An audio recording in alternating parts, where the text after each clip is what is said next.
चले देखिए, बैठ जाइए आप लोग। कल हम लोगों ने आखिरी टॉपिक कहाँ पे छोड़ा था बताएंगे? जहाँ तक मुझे ध्यान है कैबिनेट मिशन, कैबिनेट मिशन ही आखिरी टॉपिक कराया था। कैबिनेट मिशन भारत आया था कब? 24 मार्च 1946। 46। 3 सदस्य बताए थे उसके।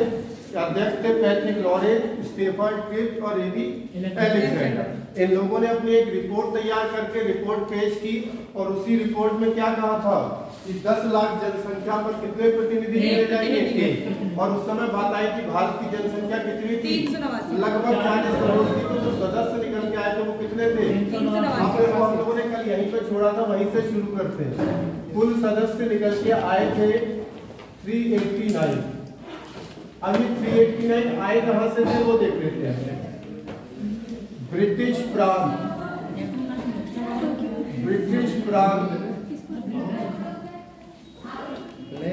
292 सदस्य, और ये सभी के सभी क्या थे?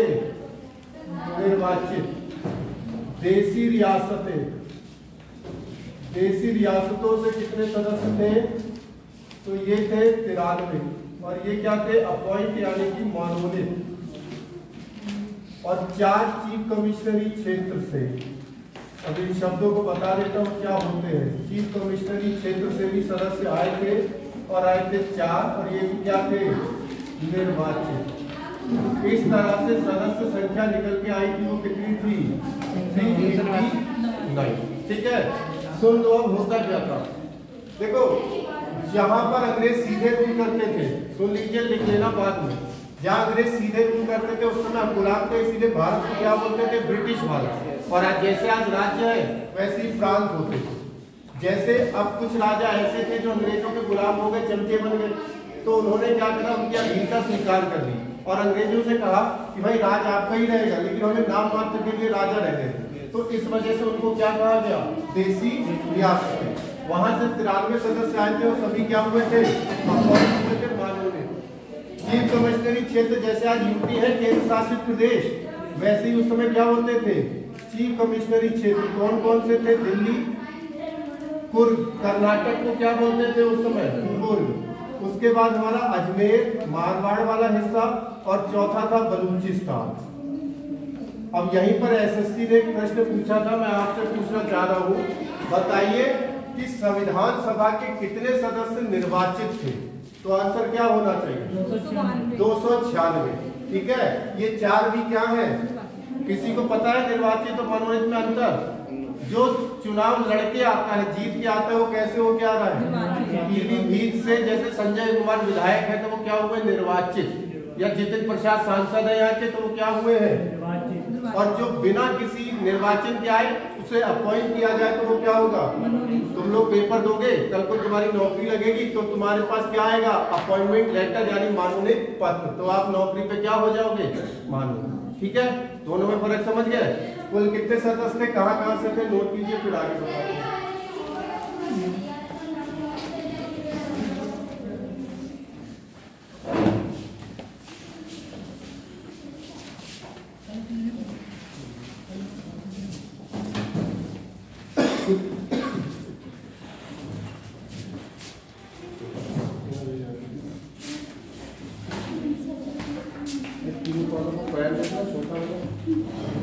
ऐसे ले दो।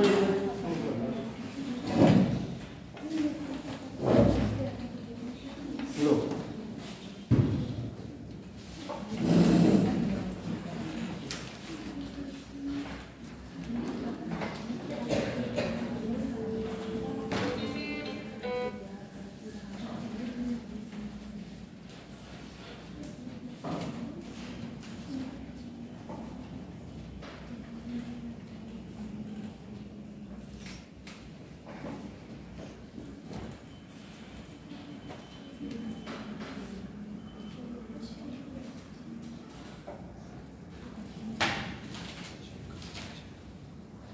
सभी लोगों ने साइन कर दी कॉपी पे? ये वाली कॉपी पे देखिए, जिनके नेम हुए करवा पीछे देखिए, साइन नहीं कर।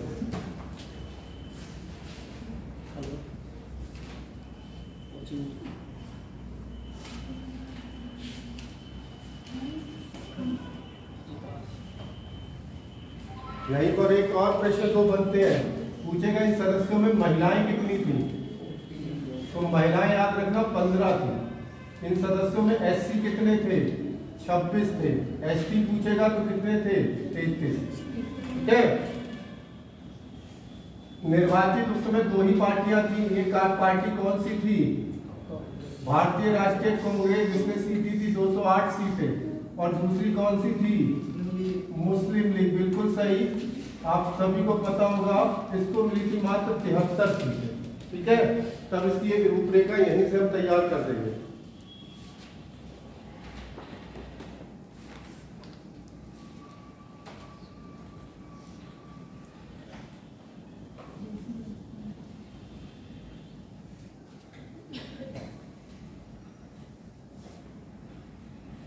प्रीवियस ईयर की किताब ले ही रखी होगी, नहीं ली है तो लेना। जब ये टॉपिक जैसे जैसे पढ़ते जाओ वैसे वैसे वहां देखना क्वेश्चन मिल रहे हैं कि नहीं। अगर क्वेश्चन मिल रहे हैं तो तैयारी सही दिशा में चल रही है एकदम। ठीक है। चीफ कमिश्नर क्षेत्र को क्या, जैसे आज आप यूनियन टेरिटरी देखते हो, केंद्र शासित प्रदेश जो नाम के लिए है कि भैया मिले हुए, लेकिन उनपे शासन किसका है, सेंट्रल। ऐसे ये चीफ कमिश्नरी क्षेत्र ऐसे थे जिन पे सीधे अंग्रेज रूल कर रहे थे, तो इसीलिए इनको क्या बोला गया। और ये 4 थे, कुर्ग आज वाला कर्नाटक जिसे कहते हैं, अजमेर मारवाड़ और बलूचिस्तान। अभी तक पाकिस्तान और भारत अलग नहीं हुए, तो ये जो बलूचिस्तान है वो गुजरात के ऊपर वाला हिस्सा है। अगर आप भारत का मैप देखोगे तो भैया उस समय के भारत को बात करूँ तो ये पाकिस्तान अभी है, तो ये होता है बलूचिस्तान। ऊपर वाला सिंध, उसके ऊपर पंजाब, वो भी धीरे धीरे हम पढ़ेंगे। लिख गया। ठीक है। अब देखो एक चीज यहां से समझनी होगी, कांग्रेस को तो बहुत सीटें मिल गई, विकट 208, लेकिन मुस्लिम लीग को मात्र कितनी सीटें मिली। और मुस्लिम लीग को जैसे ही उन्होंने अपनी देखी कमजोर स्थिति, उन्होंने तुरंत ही संविधान सभा का क्या कर दिया, बहिष्कार। और बहिष्कार करते ही मुस्लिम लीग के प्रमुख नेता थे मोहम्मद अली जिन्ना, आपने सुना होगा। उन्होंने एक अलग देश की मांग कर दी कि भैया नहीं, अब एक अलग देश मुझको चाहिए, जिसको उसको नाम दिया पाकिस्तान।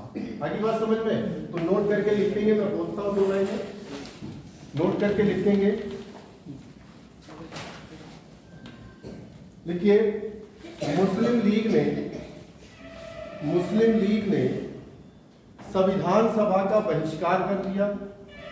मुस्लिम लीग ने संविधान सभा का बहिष्कार कर दिया,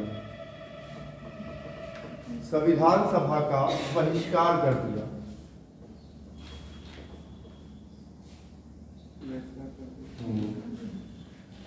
ठीक है। हालांकि पाकिस्तान का विभाजन आगे होगा, लेकिन लिखा यही दे रहे क्योंकि यहीं से इन्होंने बहिष्कार करा। क्यों करा आपको बताई दिया, क्योंकि सीटें कितनी मिली, मात्र 73। ठीक है। अगली लाइन से लिखेंगे, देखो यही समझ लो, यह है पाकिस्तान। आपसे 2 तरह से प्रश्न पूछ सकता है पाकिस्तान से। आपसे पूछेगा पाकिस्तान शब्द किसने दिया, सर्वप्रथम। हाँ बिल्कुल सही है, चौधरी रहमत अली।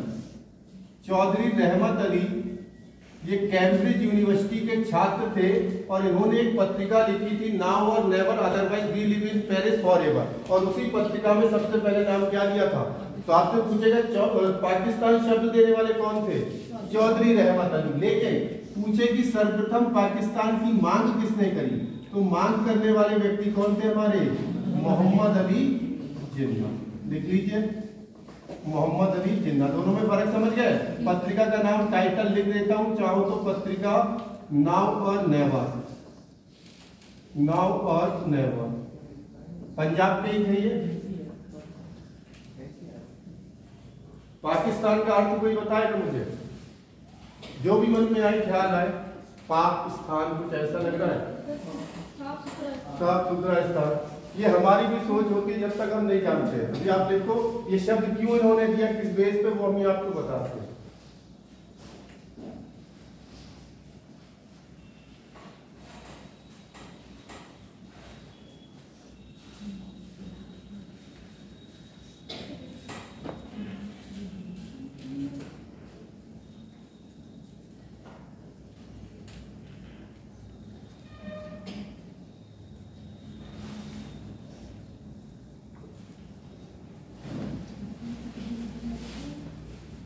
क्या देखो ये पाकिस्तान शब्द इन्होंने किस बेस पे दिया था पता है?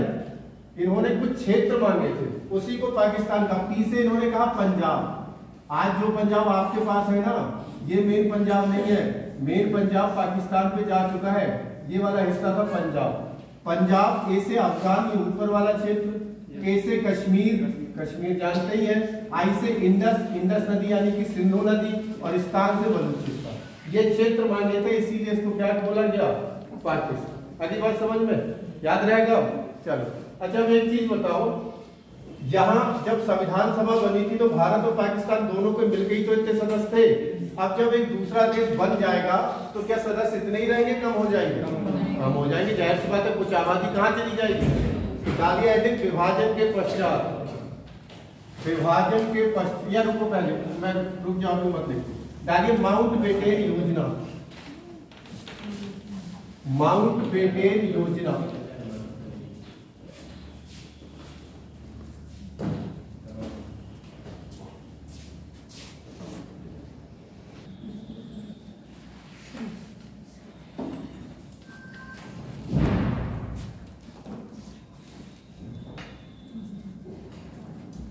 ठीक है, एक योजना आई थी कौन सी? उस समय भारत के गवर्नर का नाम क्या था? माउंटबेटन, इसीलिए योजना का नाम क्या था? कब आई थी? तो ये काय से संबंधित थी? भारत और दोनों के बीच में एक सीमा लाइन खींची गई, जिसको कौन सी रेखा बोलते हैं? Red Cliff. याद रहेगा। भारत और पाकिस्तान आजादी 14 अगस्त और 15 अगस्त को मनाते हैं, लेकिन विभाजन कब हुआ था? 3 जून 1947। सोचो हम लोगों में कितनी घेरा भर गई थी कि अभी आजाद नहीं हुए। आजाद कब होंगे? 15 अगस्त को, लेकिन विभाजन अंग्रेजों से पहले ही करवा। और इस करने वाले, रेखा खींचने वाले व्यक्ति का नाम था रेड क्लिफ। उन्हीं के नाम पर ये रेखा यहाँ रखी गई। ठीक है, बाकी ज्योग्राफी में आप इसको पढ़ेंगे।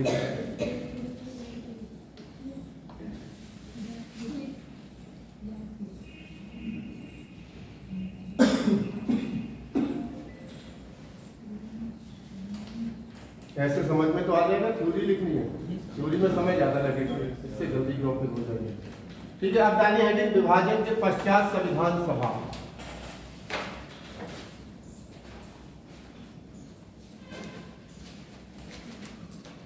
विभाजन के पश्चात संविधान सभा के सदस्य। विभाजन के पश्चात संविधान सभा के सदस्य।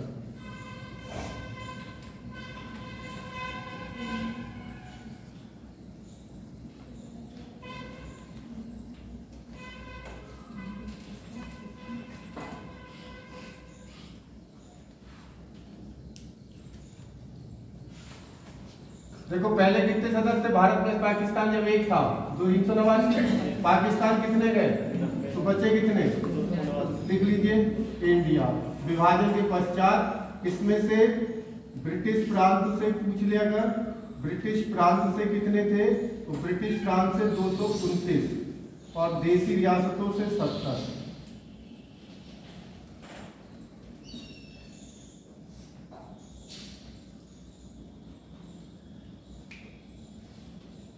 मन में कोई डाउट है, प्रश्न है, पूछते चल रहा हूं।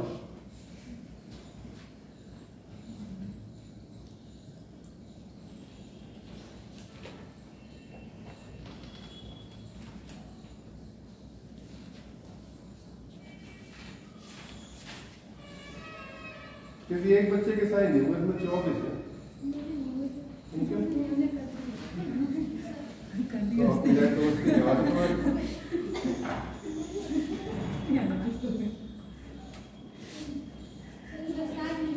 नहीं 24 थे।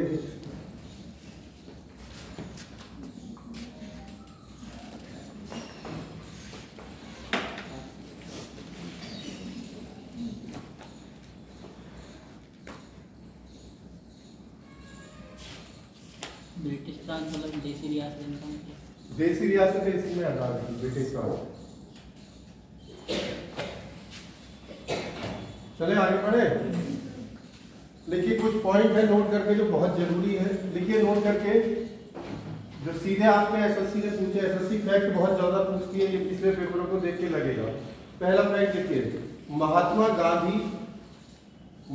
गांधी और मोहम्मद अली जिन्ना ने, महात्मा गांधी और मोहम्मद अली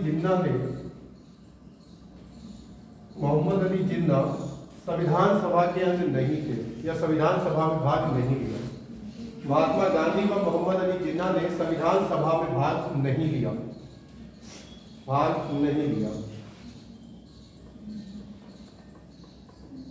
संविधान सभा में भाग नहीं। आप सोचो इन सदस्यों में गांधी जी भी हो, जिन्ना हो तो नहीं थे। अगला पॉइंट, तेज बहादुर समप्रू व जयप्रकाश नारायण ने तेज बहादुर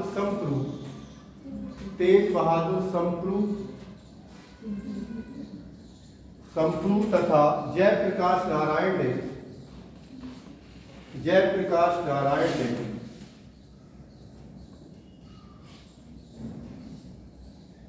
संविधान सभा से त्यागपत्र दिया। संविधान सभा से त्यागपत्र दे दिया। संविधान सभा से त्यागपत्र मतलब चुने गए, लेकिन बाद में खुद ही रिजाइन कर दिया। ठीक है, त्यागपत्र। ठीक है, अगला पॉइंट लिखेंगे, जुलाई अगस्त 1946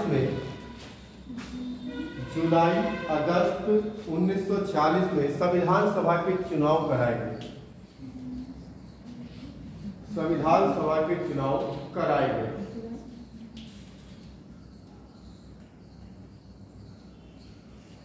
जो अप्रत्यक्ष रूप से हुए, अप्रत्यक्ष रूप से हुए।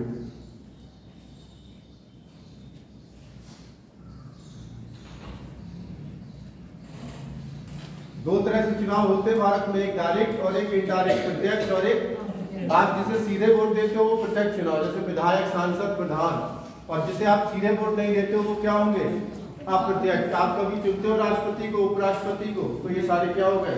या ब्लॉक प्रमुख हो गया, जिला पंचायत अध्यक्ष हो गया, तो ये सब कैसे होते हैं? याद रहेगा।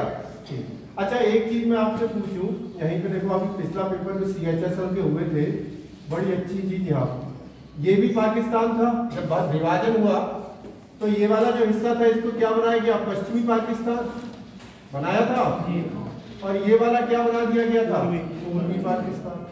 हालांकि बाद में 1971 में भारत देश को आजाद करा के बांग्लादेश बना दिया, लेकिन आजादी के समय ये दो हिस्सों में पाकिस्तान दिया गया था, पूर्वी और। अच्छा, मैं आपसे पूछूं, कोई एक व्यक्ति का नाम बताओ जिसके बिना संविधान बनाना मुश्किल था। कोई एक व्यक्ति जो आपके दिमाग में आता हो। भीमराव सबके दिमाग में आता है। अगर ये व्यक्ति नहीं होता तो शायद संविधान।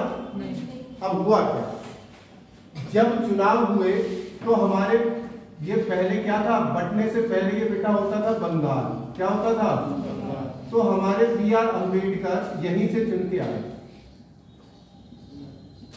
कहां से चुन के गए? बंगाल से, क्योंकि ये भारत का हिस्सा था। लेकिन जब विभाजन हो गया तो ये हिस्सा चला गया पाकिस्तान, तो भैया इनकी सीट क्या कर दी गई? खत्म।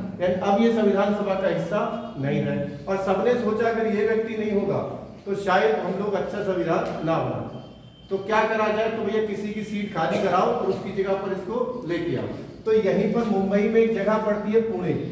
पुणे की सीट खाली कराई गई। उन पे व्यक्ति थे MR जयकर, और MR जयकर से रिक्वेस्ट करके इन्होंने सीट खाली करी और इनकी जगह चुन के आए कौन? हमारे आगे बात समझ में? क्यों चुने गए? क्योंकि आपको पता है इनके बिना काम चलना ही नहीं था। तो नोट करके एक लाइन लिखो, BR अम्बेडकर पूर्वी बंगाल से चुने गए थे या संविधान सभा के लिए? BR अम्बेडकर संविधान सभा के लिए पूर्वी बंगाल से चुने गए थे। जो विभाजन के बाद पूर्वी बंगाल से चुने गए थे, जो विभाजन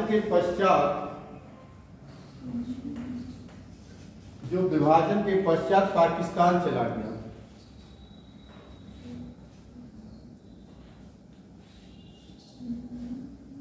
विभाजन के बाद पाकिस्तान चला गया। तत्पश्चात मुंबई की पुणे सीट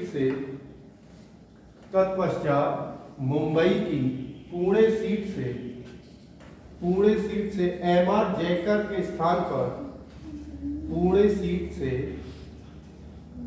एमआर जयकर के स्थान पर उन्हें पुनः चुना गया। एमआर जयकर के स्थान पर उन्हें पुनः चुना गया।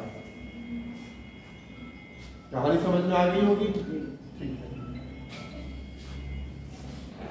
अब बस संविधान शुरू करने के कगार पे आ गए हम लोग। लास्ट पॉइंट लिखिए, फिर संविधान शुरू करते हैं। देखिए, संविधान सभा का गठन 6 दिसंबर 1940 को हुआ। संविधान सभा का गठन 6 दिसंबर 1940 को हुआ। गठन 6 दिसंबर 1940 को हुआ।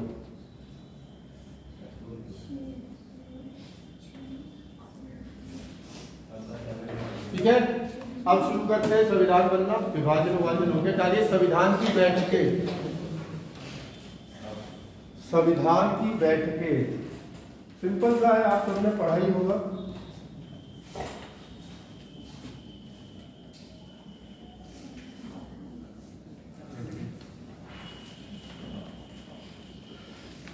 संविधान की बैठकें, ठीक है, सुन लीजिए, समझ लीजिए, उसके बाद लिख लीजिएगा, शॉर्ट में लिखवा देंगे। तो आपसे पहला तो यही प्रश्न हो गया कि भैया पहली बैठक कब हुई? तो 9 दिसंबर 1940। और इसमें अस्थायी सदस्य, अस्थायी अध्यक्ष बनाए गए थे। किसको? अध्यक्ष सभी ने पढ़ा होगा। किसको? सच्चिदानंद सिन्हा। ठीक, आप लोग ही बताओ, जब भी कोई काम आप पहली बार करोगे उसमें कुछ ना कुछ कमी तो रह जाएगी। तो भैया बैठक बुलाई फटाफट से। अब बैठक बुलाई तो अध्यक्ष चुनना रह ही गया। तो उस पूरी बैठक में सबसे बुजुर्ग व्यक्ति कौन दिख रहे थे? तो उन्होंने सोचा सबसे बुजुर्ग व्यक्ति अनुभव भी इस पे ज्यादा होगा। तो इस एक दिन के लिए अध्यक्ष किसको बना दिया गया? सच्चिदानंद सिन्हा। काय के आधार पे? वरिष्ठता के आधार। याद रहेगा। तो संविधान सभा के पहले अध्यक्ष हमारे कौन थे, या अस्थायी अध्यक्ष कौन थे? सच्चिदानंद सिन्हा। किस आधार पर बनाया? और किसने सिफारिश की थी कि भैया आप बन जाओ? तो सिफारिश करने वाले व्यक्ति थे जेबी कृपलानी। क्या थे? जेबी कृपलानी। याद रखना, आपसे पूछेगा प्रथम बैठक में सबसे पहला भाषण या स्पीच किसने दी थी? तो हमारे पहले उपराष्ट्रपति, जिनको क्या नाम देते हैं? सर्वपल्ली राधाकृष्णन। इन्होंने सबसे पहले संविधान सभा को संबोधित किया या सबसे पहला भाषण दिया। ठीक है, याद रहेगा। चलिए लिख लीजिए, फिर आगे बताते हैं। एक चीज कोई और है। हाँ सुनो, इस दिन सदस्य कितने आए थे? ये एसएससी ने पूछा था, ध्यान रखना। कुल सदस्य आए थे इस दिन 211। कति रट लेना इसे, 211।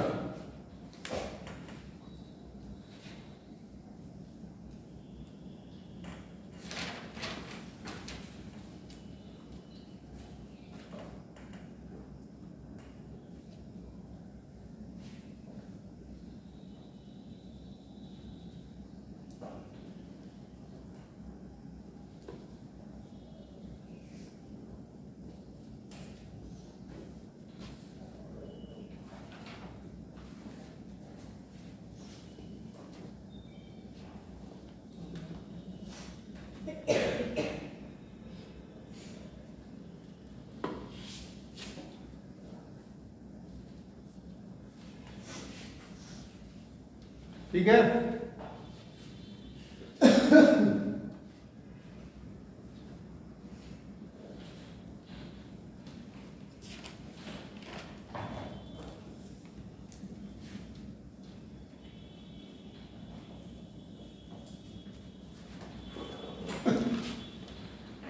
पहली बैठक हो गई। कब हो गई?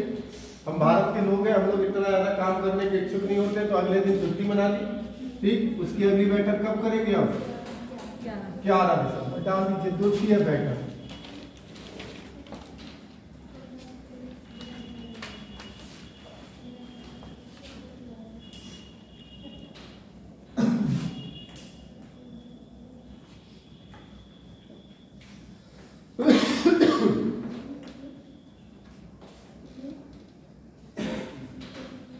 देखिए, इसमें लिखेंगे, मैं बोल देता हूँ पॉइंट।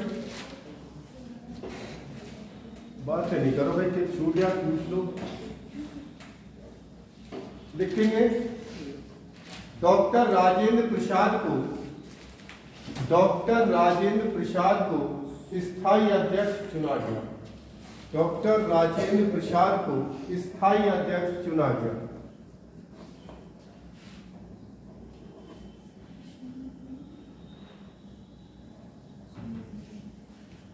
ठीक है, अगला लिखिए BN राव। BN राव, पूरा नाम लिखना चाहे तो बेनेगल नरसिंह राव, लेकिन पेपर में BN राव ही आएगा।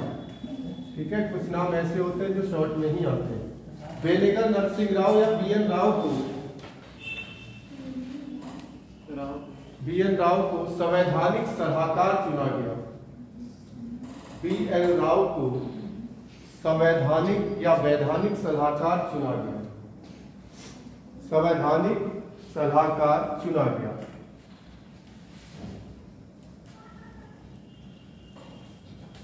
संवैधानिक सलाहकार, संविधान के सलाहकार, उन्होंने निःशुल्क अपनी सेवाएं दी थी। अंतरराष्ट्रीय न्यायालय सुनिए कहां पर है? अंतरराष्ट्रीय न्यायालय बेटा हेग, नीदरलैंड में। तो वहां पर जो जज होते हैं उनमें जज के रूप में भी काम कर चुके थे। वर्तमान में हमारे एक जज वहां पे इस समय है, दलवीर सिंह भंडारी। ठीक है, चलिए वो आगे जब पढ़ने का मौका मिलेगा। अगला देखो HC मुखर्जी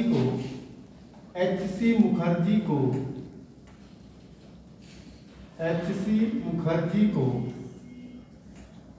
उपाध्यक्ष चुना गया। उपाध्यक्ष चुना गया।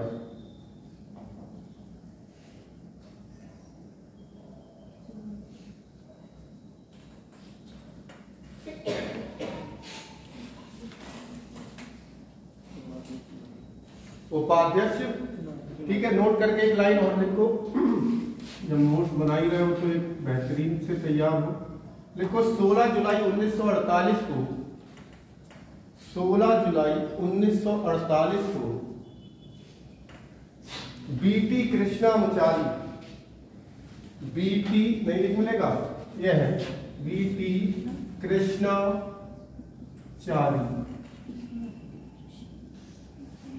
को दूसरा उपाध्यक्ष चुना गया। दूसरा उपाध्यक्ष चुना गया।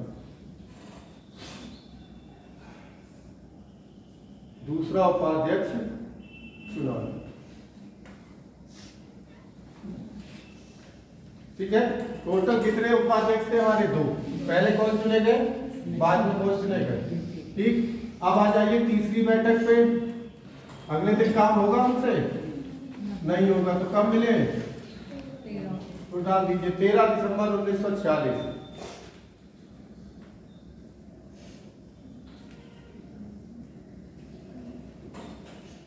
देखिए इसमें क्या था, ये बहुत इंपॉर्टेंट है।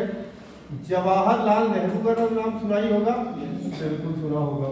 जवाहरलाल नेहरू ने पेश किया था बेटा उद्देश्य प्रस्ताव। उद्देश्य प्रस्ताव क्या? जैसे आप लोग तैयारी कर रहे हो, आपका उद्देश्य क्या है कि एक अच्छी नौकरी मिले, एक अच्छा जीवन कटे, तो ऐसे ही संविधान हमारा अच्छे उद्देश्यों की पूर्ति करे।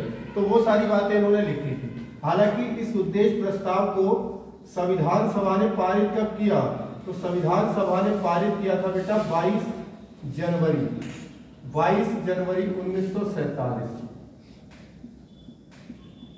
ठीक है, लिख लीजिए।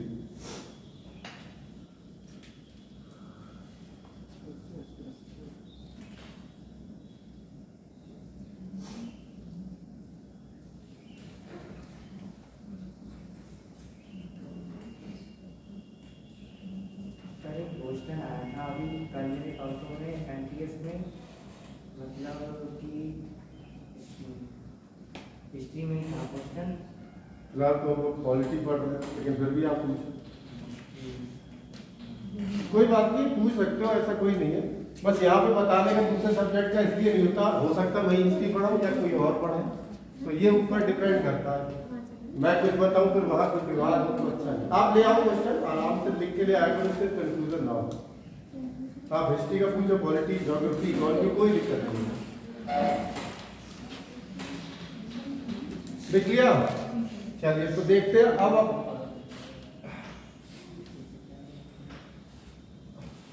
तो पहली बैठक कब हो गई? 9 दिसंबर। दूसरी कब हो गई? 11 दिसंबर। तीसरी कब हो गई? आखिर वो दिन आ चुका है जब संविधान बनकर तैयार हुआ के लिखवाया था। कितना समय लगा था? अभी इसमें लिखवाएंगे भी 114 दिन तक चर्चा चली, इतनी बैठकें, वो सब लिखेंगे, परेशान मत हो। पहले मेन चीजें ले आते हैं। 2 वर्ष 11 माह 18 दिन बाद संविधान बनकर तैयार हुआ। वो क्या तारीख थी? क्या तारीख होगी? अरे 26 नवंबर। कभी भी जनवरी पे मत चला जाना। 26 नवंबर 1949 इस दिन हमारा संविधान बनकर तैयार हुआ। इसीलिए कल बताया भी था 26 नवंबर को कौन सा दिवस? विधि या फिर कानून दिवस। याद रहेगा, विधि या कानून दिवस। और इसी को नरेंद्र मोदी जी ने क्या कर दिया है? संविधान दिवस। 2015 से इसको मनाया जाता है संविधान दिवस के रूप में। ठीक है, अब इस दिन क्या हुआ था? संविधान, अब आपके मन में बहुत सारे प्रश्न आएंगे। संविधान पूर्णतः बनकर तैयार, पूरी तरह से बन गया था। ठीक है, बन गया। लेकिन इस दिन लागू कितने अनुच्छेद किए? तो 15 + 1 अनुच्छेद ही लागू किए। अब कहोगे सर ऐसा क्यों? और दूसरा प्रश्न आएगा सर 15 + 1 क्यों? 16 लिख लेते सीधे, लिख नहीं सकते थे? तो 15 अनुच्छेद लागू हुए। 90% आपका आंसर 15 ही होगा। कभी भी पेपर में 15 ही है। लेकिन अगर 16 और 15 नहीं है तो फिर 16 होगा। 15 अनुच्छेद लागू हुए थे और 16वें ने ये बताया था कि हम 15 लागू कर रहे हैं। अभी मैं लिखवा दूंगा। नागरिकता वाले 5, 6, 7, 8, 9, फिर 60 है आर्टिकल, फिर 324 है, 379, 80, 88, 91, 92, 93, 94। तो वो आर्टिकल अभी लिखवा देंगे। ठीक, प्रश्न क्या आना चाहिए? जब पूरी तरह बनकर क्या हो गया और पूरी तरह लागू कब हुआ? कभी तो मनाते हो 26 जनवरी 1950। पूरी तरह इसी दिन तो लागू हुआ, तभी तो रिपब्लिक डे, गणतंत्र दिवस मनाते हैं।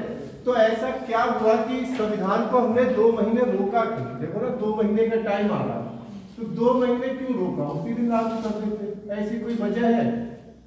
ऐसी कोई वजह तो नहीं होगी, रही होगी। क्या थी वजह? वो देखो। जब आप हिस्ट्री पढ़ोगे, मैंने कल भी बताया था, बहुत सारे टॉपिक मॉडर्न हिस्ट्री के आएंगे।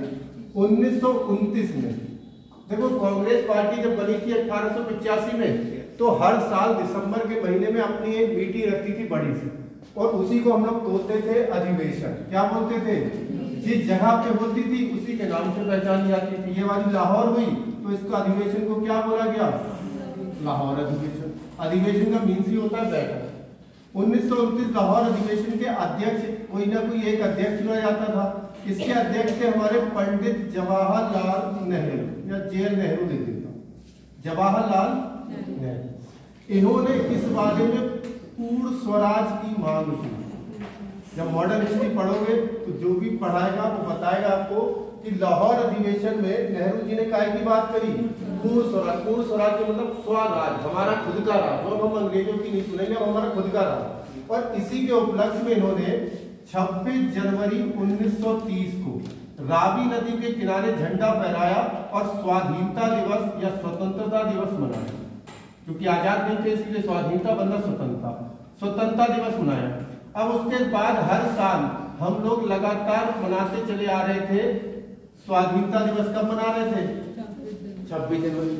कल हमने पढ़ाया था, क्लीमेंट एटली ने कहा था कि हम आपको जुलाई 1948 से पहले आजाद कर देंगे। यही तो कहा था, कल बताया था हमने। अब आप बताओ तो हम उन लोगों से क्या कह रहे हैं? यार थोड़ा पहले आजाद कर दो 26 जनवरी के दिन, क्योंकि उस दिन हम क्या मनाते हैं? स्वाधीनता दिवस। हमारी भावनाएं जुड़ गई उस तारीख से। लेकिन तुक ऐसी बैठी कि अंग्रेज हमें छोड़ के चले गए कब? 15 अगस्त 1947 को। अब एक चीज बताओ, 15 अगस्त को जब वो आजाद कर रहे थे, उनसे ये थोड़ा कहते थोड़े दिन और गुलाम रखो भाई, आजादी तो जितनी जल्दी मिले अच्छी है। तो आजादी तो दे दी, लेकिन ये हमारा चुना हुआ दिन नहीं था। इसीलिए 15 अगस्त को नियत दिन बोला जाता है। नियत दिन। नियत किसकी थी? ये अंग्रेजों की थी, उन्होंने किया था। लेकिन हमारी भावनाएं किस तारीख से जुड़ी थी? अरे आप ही का जन्मदिन 26 जनवरी को, तो क्या 25 को मनाओगे या 28 को मनाओगे? 26 को मनाओगे। तो इसी वजह से उन्होंने कहा ये तारीख वो वाली तो अंग्रेजों ने छीन ली। अब इस तारीख को हम क्या करेंगे, जुगाड़ लगा लेते हैं और इसीलिए संविधान को क्या करा, 2 महीने रोका और किस दिन लागू किया। आप अभी भी स्कूल कॉलेज में जहाँ भी पढ़ रहे हो या पढ़े होगे, 15 अगस्त को स्कूल जाते जब होगे, झंडा फहरा, स्पीच दी, लड्डू मिले घर, कुछ और नहीं होगा। सारे प्रोग्राम कब होते हैं, इसमें देख लेना, कोई भी प्रोग्राम होता है वो कब होते हैं। हमारी दिल्ली में परेड कब होती है, कभी अगस्त और 15 अगस्त को देखी, क्योंकि हमारी इस डेट से कोई वो नहीं है, हमारी सारी भावनाएं किस डेट से है, इसीलिए सारी चीजें हमारी कब होती हैं, 26। आगे बात समझ में, तो क्यों रोका था, याद रहेगा। चलिए लिख लीजिए, फिर अनुच्छेद दिखा देते हैं।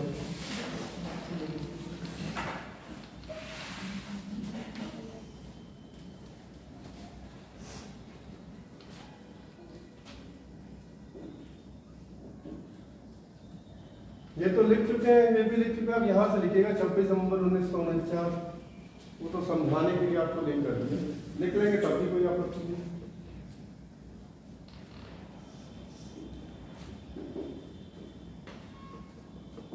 परेड कौन सी रोड पे होती है, किस पथ पर होती है परेड, अरे उसका नाम चेंज करा है मोदी जी ने अभी, पहले राजपथ था, अब क्या नाम है, कर्तव्य पथ। मुगल गार्डन का नाम बदल के क्या कर दिया, अमृत गार्डन। तो ये चीजें पढ़ते रहना, जो नाम चेंज हो वो आपको याद रहेंगे। जैसे अभी एक राजधानी बदली है, कौन सी बदली है, अभी एक राजधानी का नाम बदला है, फिर तो आप देख रही हो, कोई करंट अपडेट देख रहो। अंडमान निकोबार की राजधानी पोर्ट ब्लेयर थी, अब वो हटा दी गई, अब विजयपुरम कर दी गई है, ठीक है।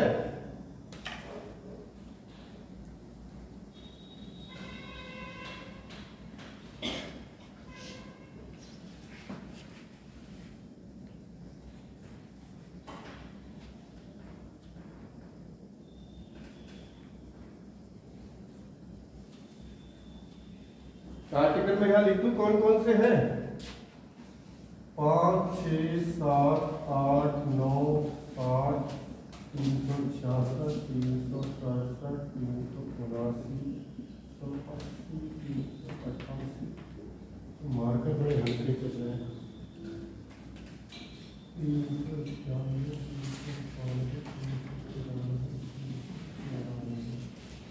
1, 2, 3, 4, 5, 6, 7, 8, 9, 10, 11, 12, 13, 14, एक भी रह गया।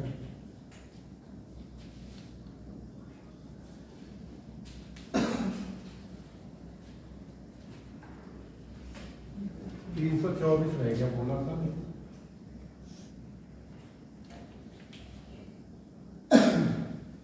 सर बच्चों के रोजगार का कौन से अनुच्छेद में होता है, बच्चों के रोजगार का कि शिक्षा के, बच्चा रोजगार कहाँ जाएगा, article 21A right to education.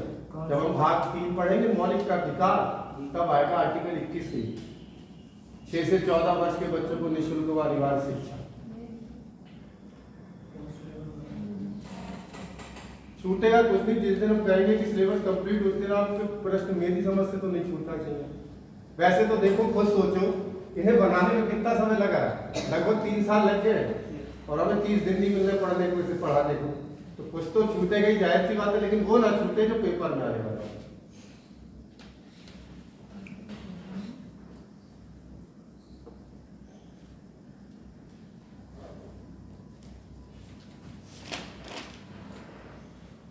अब तो कोई अगर अपने बच्चे को पढ़ाता नहीं है ना, 14 साल से कम के बच्चे को पढ़ाएगा नहीं, तो उसकी शिकायत कर दो, उसे जेल हो जाएगी।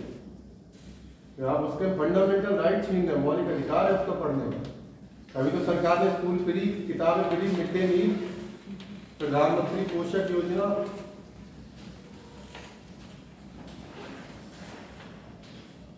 ये 394 अंडरलाइन ये करा, ये 16वां वाला ये है, ये बताता है 394 आर्टिकल तक ये पहुंचेंगे कि इस दिन 15 अनुच्छेद लागू किया। ये नागरिकता वाले हैं, ये राष्ट्रपति की शपथ है, ये निर्वाचन वाले हैं, उसके बाद अन्य हिंदी में अनुवाद, इंग्लिश में अनुवाद, बाकी कानून खत्म होंगे, वही सारी चीजें। ठीक है, चलिए डालिए संविधान सभा की अंतिम बैठक लिखेंगे, संविधान सभा की अंतिम बैठक। सर 1 मिनट, बिल्कुल रुकिए।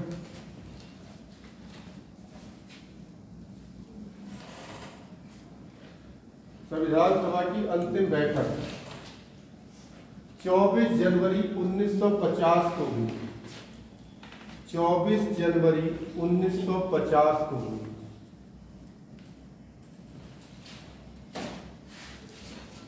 इस दिन हमने अपने राष्ट्रगान व राष्ट्रगीत को अपनाया। राष्ट्रगान व राष्ट्रगीत को अपनाया।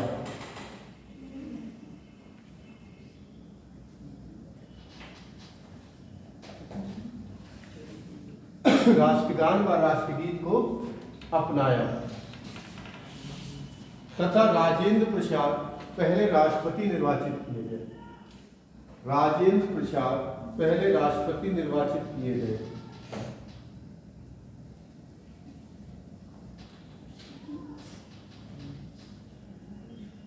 राष्ट्रपति निर्वाचित किए गए।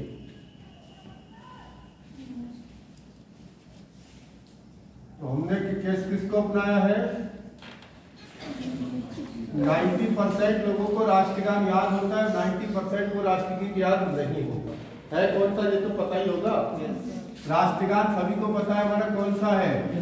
सभी को पता होगा, जन गण गण। आगे जाते हैं, ठीक है। इसके अगर देखो, इससे जो प्रश्न बन सकते हैं, इसके रचयिता कौन है?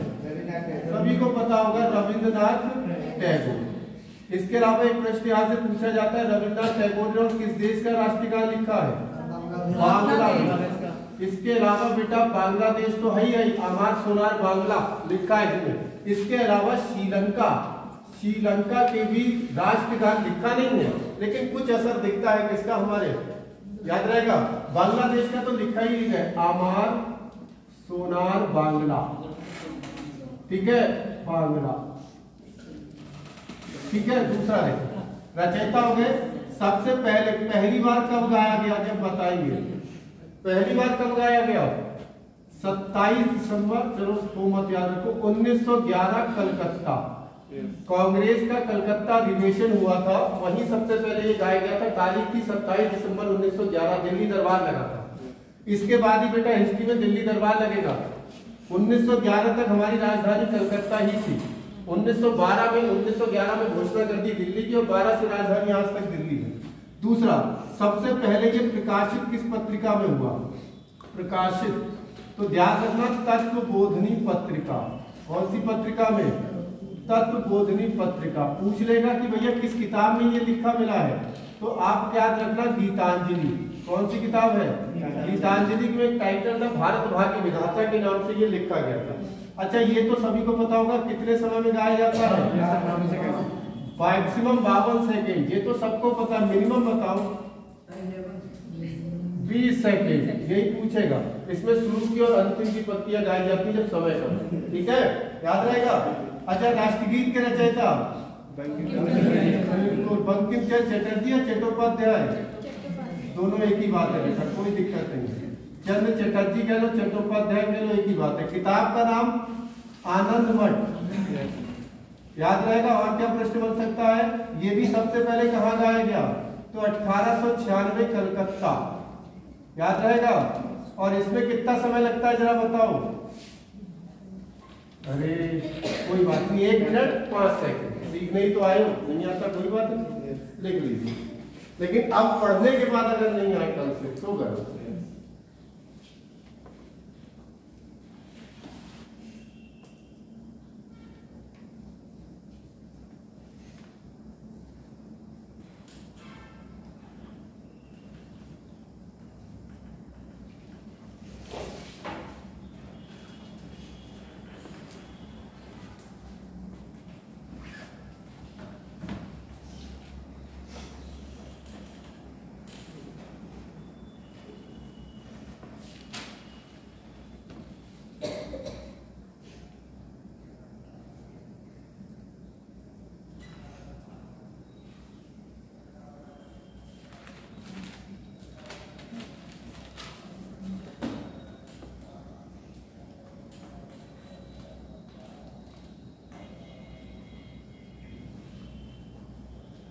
इसमें भी मैक्सिमम टाइम नहीं ना, इसका नहीं।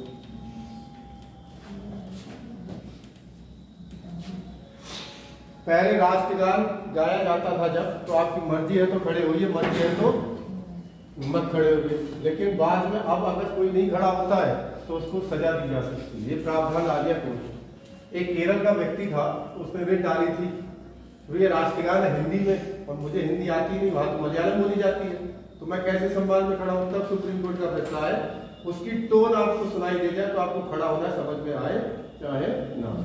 तो अब ये क्या हो गया? अपराध की श्रेणी। मौलिक कर्तव्य पढ़ेंगे, फंडामेंटल ड्यूटीज, वहां ये देखा मिलेगा। ये टाइम से नीचे कैलकुलेट 65 सेकंड, 1 मिनट 5 सेकंड या 65 सेकंड। इससे ज्यादा प्रश्न बनेंगे नहीं दोनों से, मुझे लगता है बनेंगे तो आगे देखेंगे।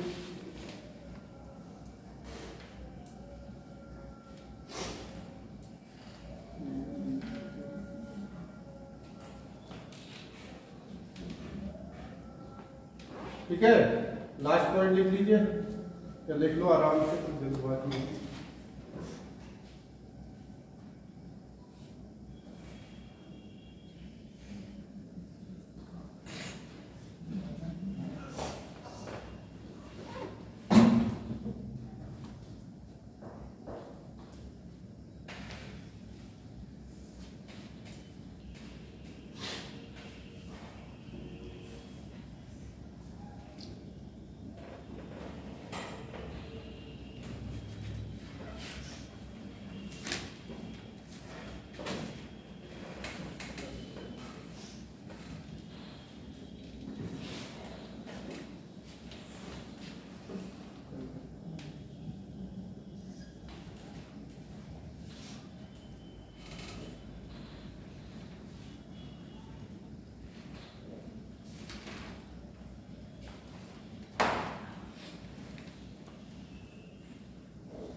ठीक है, लास्ट पॉइंट लिख लीजिए। 26 जनवरी 1950 को, 26 जनवरी 1950 को संविधान पूर्णतः लागू हो गया। संविधान पूर्णतः लागू हो गया।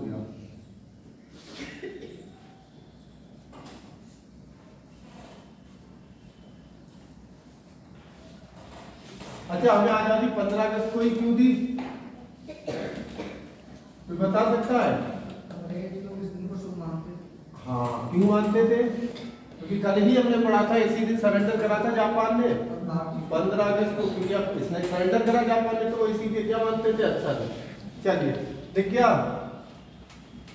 अब लिखिए जब संविधान बना था मूल रूप से का मतलब है जब ये बना था, पूरी तरह तैयार हुआ 26 नवंबर, तब इसमें बेटा 22 भाग,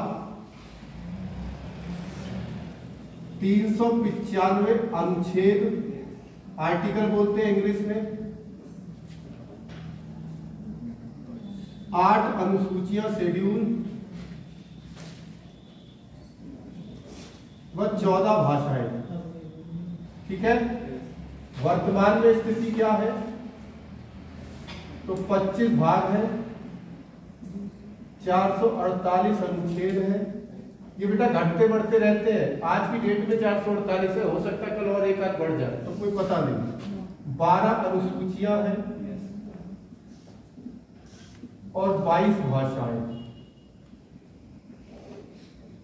ठीक है, सब पढ़ेंगे अभी।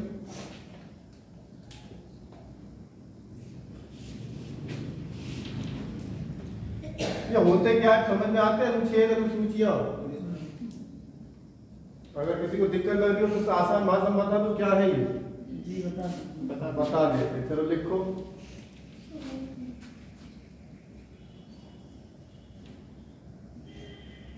देखो चलो लिख लो पहले आप।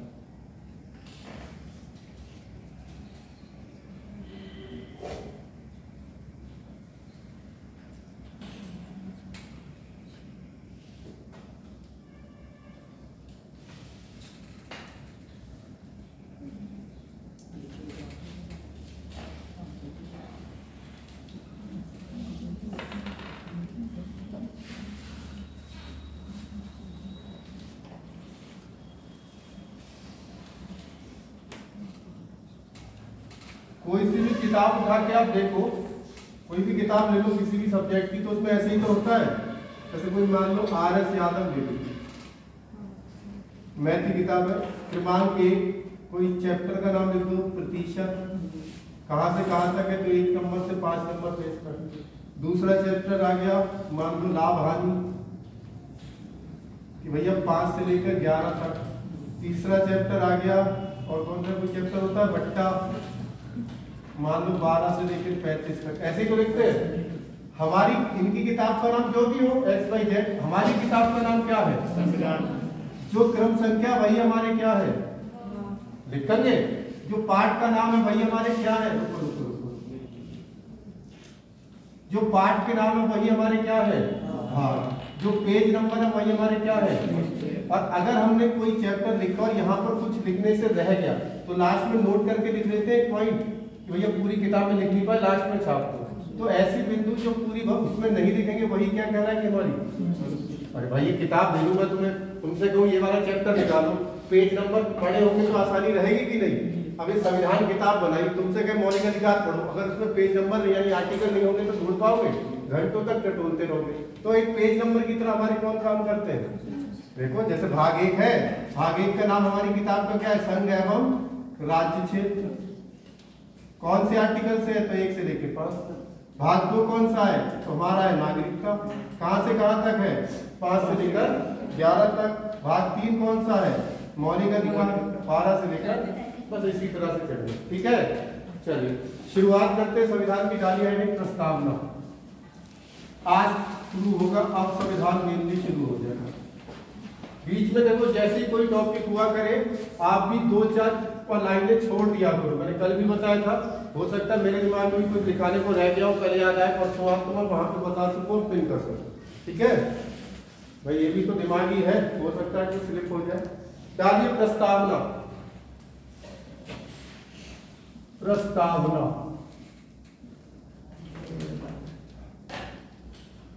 उद्देशिका, इसी को क्या बोलते हैं, इंग्लिश में लिखना चाहो तो प्रियम्बल, क्या बोलते हैं, प्रियम्बल।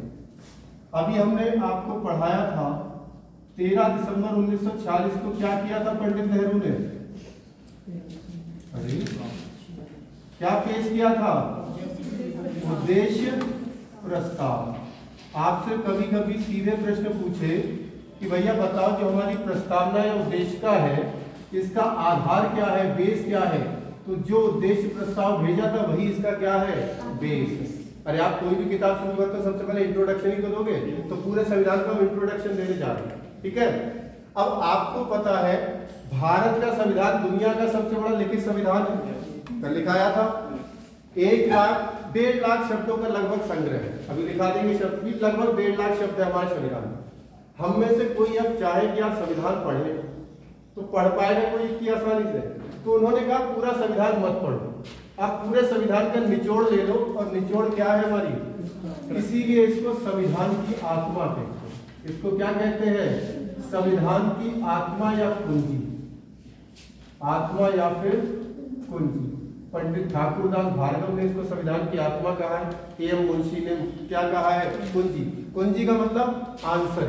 आप पूरा संविधान मत पढ़िए, इसके बस 85 शब्द थे मूल रूप से, बाद में इसमें 3 शब्द और जोड़ दिए गए। आप केवल और केवल इन 88 शब्दों को पढ़ लीजिए, पूरे संविधान का निचोड़ आपको समझ में आ जाएगा कि वो कहना क्या चाह रहा है। इसी वजह से इसको हम लोग संविधान की क्या बोलते हैं, आत्मा। ठीक, पहला प्रश्न तो यही आएगा, ये 3 शब्द कब जोड़े गए, 42वां संशोधन 1976। शब्द क्या थे, समाजवादी, अभी शब्दों बच जाना सब बता दूंगा क्या अर्थ होता है किसका, पंथ निरपेक्षता और अखंडता, ठीक है। अब थोड़ा सा डाउट आएगा यहीं पर, यहां से केस, अब सुन लो, अभी लिखो मत, अभी तो शुरू भी नहीं किया, सुनोगे तो ज्यादा बेहतर है। प्रस्तावना से जुड़े आपसे केस पूछेगा, खास करके अच्छे एग्जाम में जाओगे तो जरूर पूछता है केस। 2 केस आपको याद रखने, पहला 1960 बेरूवाड़ी केस, ठीक। इस बेरूवाड़ी केस में एक प्रश्न पूछा गया न्यायालय से कि जो हमारी प्रस्तावना है, प्रस्तावना संविधान का अंग है या नहीं? सिंपल सा प्रश्न था कि भैया आप ऐसे संविधान की आप क्या मानते हो, अंग मानते हो या नहीं? जवाब क्या आया? जवाब मिला नहीं। और जब संविधान प्रस्तावना का अंग नहीं है तो आप उसमें संशोधन या अमेंडमेंट भी नहीं कर सकते। ठीक नहीं हुआ। फिर एक केस आया 1973, केशवानंद भारतीवाद। केशवानंद एक व्यक्ति है, केशवानंद भारतीवाद। इसने भी वही प्रश्न पूछा, यहाँ सेम लिख दूं? सेम का मतलब यही वाला, प्रस्तावना संविधान का अंग है या? और यहाँ उत्तर बदल दिया, यहाँ कह दिया हाँ संविधान का अभिन्न अंग, संविधान का अभिन्न अंग। और जब अंग हो गया तो इसमें हम संशोधन भी कर सकते हैं। उसी के बाद इसमें एक संशोधन हुआ, कौन सा? और 3 शब्द जोड़े गए, अभी हम लिखेंगे, याद है। तो प्रस्तावना से जुड़े दोनों केस याद रखना। इसका आधार क्या है, इसको क्या बोलते हैं, किन किन व्यक्तियों ने क्या तर्क दिए वो भी लिखवाइए। लेकिन याद रखना एक ही बार संशोधन हुआ है अभी तक 42 में। ठीक है, नोट कीजिए फिर आगे।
यहाँ पे जाओ तो नाम भी लिख लो, पंडित ठाकुरदास भार्गव।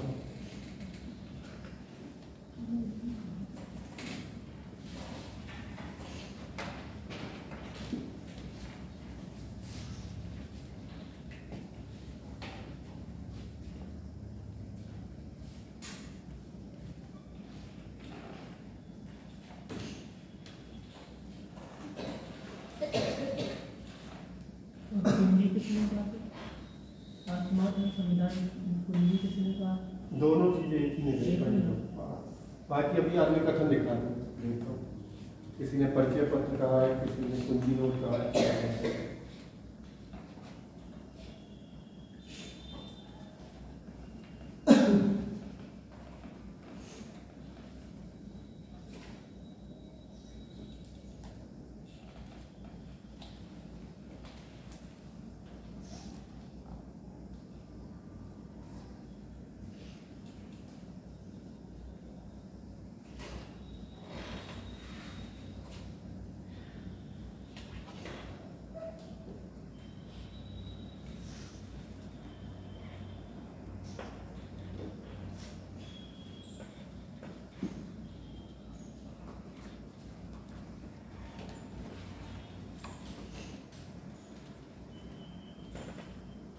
कोई यहाँ तक समस्या तो नहीं? कोई आ रही है चीजें समझ में?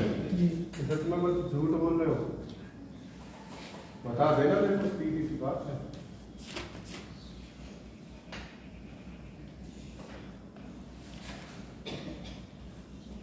और सबसे परेशान करने वाला टॉपिक होता है राजनीति, और राजनीति अगर समझ में आने लगी तो फिर तो कोई समझ बचा ही नहीं है। राजनीति तो पढ़ रहे हो, तो फिर बहुत सी चीजें आपको पता लगी कि आपको क्या क्या अधिकार मिले हैं। इतना अच्छा संविधान है भारत का, आप पढ़ोगे ना कि हमें सोने तक का अधिकार दिया है इसमें। राइट टू स्लीप, सोने तक का अधिकार, पसंदीदा शादी करने का अधिकार, तो खुशी होगी। तो ये सारे अधिकार मिलेंगे। क्या क्या अधिकार हमें और आपको मिलेंगे खुद हमें नहीं पता होगा। सरकार हेलमेट पे चालान क्यों काटती है ये भी पता लगेगा। 3 सवारी क्यों नहीं बैठने देती है ये भी पता लगेगा।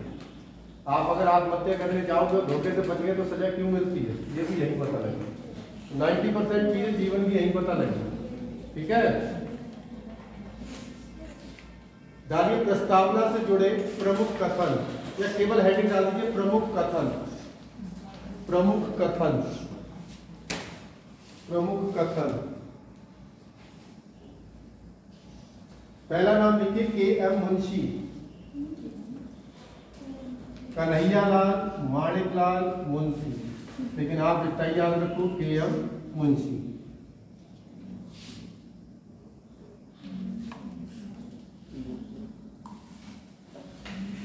देखिए इन्होंने क्या कहा था, लिखेंगे प्रस्तावना एक लोकतांत्रिक राष्ट्र के संविधान की, प्रस्तावना एक लोकतांत्रिक, प्रस्तावना एक लोकतांत्रिक राष्ट्र के संविधान की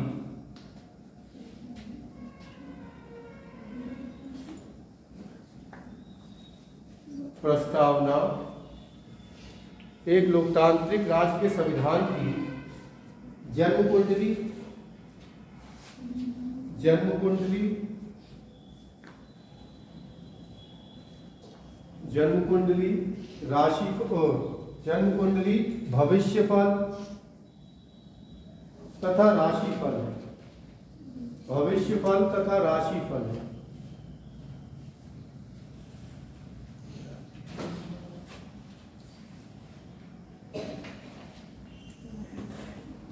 राशिफल का मतलब राशिफल तथा भविष्यफल। ठीक है, अरे राशि क्या देखती है आपके, भविष्य तो बताती है, तो इसे देख के हमें पता लग जाएगा ना हमारा जीवन कैसा जाना, भविष्य नहीं पता लगेगा। जैसे भी कहा उन्होंने पूछा था शिक्षा का अधिकार, अब आपको पता आपकी भविष्य में जब भी संतान होगी तो उसे पढ़ने का अधिकार है, तो भविष्य पता लगा। पहले से ही तो घोषणा कर दो बच्चा पढ़ा लिखा होगा कि नहीं होगा। चलिए अगला देखिए N.A. पालकीवाला, N.A. पालकीवाला, इन्होंने कहा था परिचय पत्र,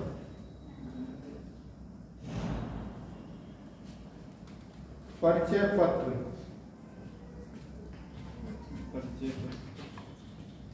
क्या बोलते हैं परिचय पत्र को, इंग्लिश में क्या बोलेंगे, आइडेंटिटी आईडी। अब आइडेंटिटी आईडी आ गया तुमको से लिखवाया नहीं तो इतना कॉमन सेंस आप लगाऊंगा। अगला डालिए अर्नेस्ट पार्कर, अर्नेस्ट पार्कर, कुंजी नोट,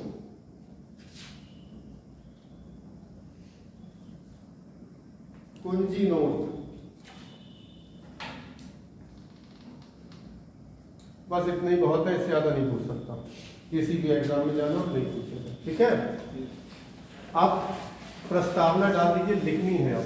ठीक है, ये जो 85 शब्द है ये लिखने, कोई भी शब्द गलत मत लिखना और कोई भी शब्द आगे पीछे मत करना, नहीं तो मतलब बहुत कुछ बदल जाए। मैं बहुत आराम से बोलूंगा, इत्मीनान से लिखो, फिर एक एक शब्द को समझेंगे। ठीक है, मैं बोल रहा हूँ धीरे धीरे लिखना शुरू करो, जहां मैं कहूँ पैराग्राफ चेंज वहां चेंज कर दीजिएगा और जैसे बताऊं वैसे ही लिखो। हम भारत के लोग,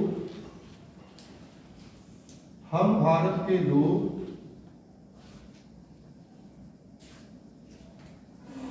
भारत को एक संपूर्ण प्रभुत्व संपन्न,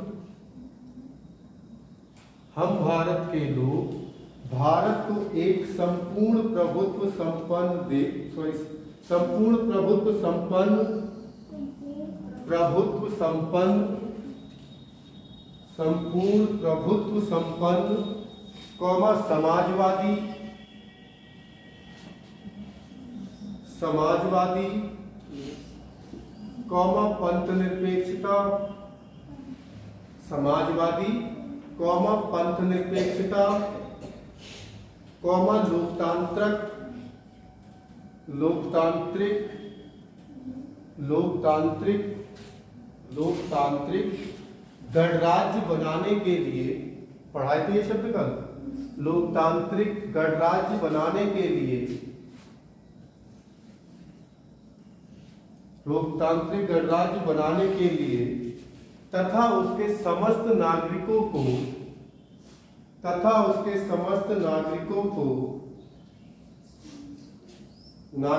को डैश करके पैराग्राफ चेंज कर दीजिए। समस्त नागरिकों को डैश लगा के पैराग्राफ चेंज कर दीजिए।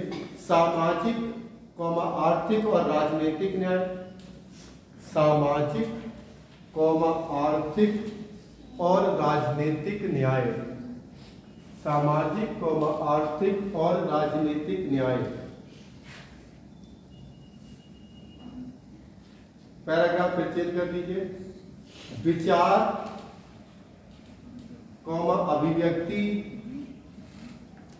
विचार अभिव्यक्ति विश्वास, विश्वास धर्म, विश्वास विचार, फिर से बोलता हूं, विचार अभिव्यक्ति विश्वास धर्म और उपासना की स्वतंत्रता, विश्वास धर्म और उपासना की स्वतंत्रता,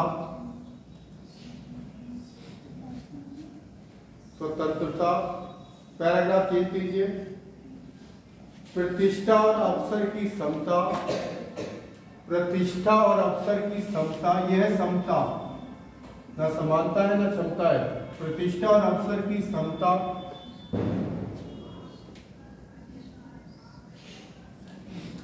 प्राप्त करने के लिए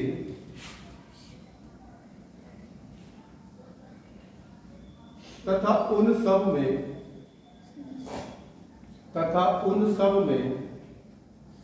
व्यक्ति की गरिमा तथा उन सब में व्यक्ति की गरिमा, उन सब में व्यक्ति की गरिमा और राष्ट्र की एकता और अखंडता, गरिमा और राष्ट्र की एकता और अखंडता, राष्ट्र की एकता और अखंडता सुनिश्चित करने वाली, अखंडता सुनिश्चित करने वाली बंधुता बढ़ाने के लिए, बंधुता बढ़ाने के लिए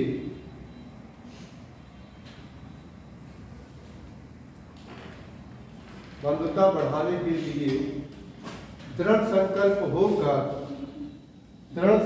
होकर अपनी इस संविधान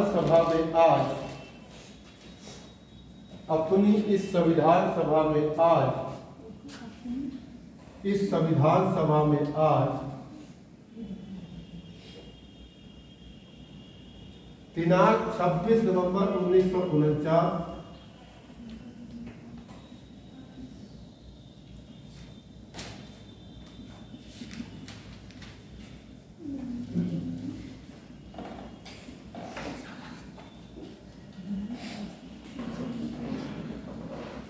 दिनांक 26 नवंबर 1949 ब्रैकेट में डालिए मिति मार्गशीर्ष शुक्ल सप्तमी संवत 2006 विक्रमी। लिख लीजिए, सब बताऊंगा, परेशान ना हो। मिति मार्गशीर्ष शुक्ल सप्तमी संवत बोर्ड पे लिख दिया है।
माघ शीर्ष शुक्ल सप्तमी संवत 2006 विक्रमी को एतद द्वारा इसे अंगीकृत अधिनियमित और आत्मर्पित करते हैं।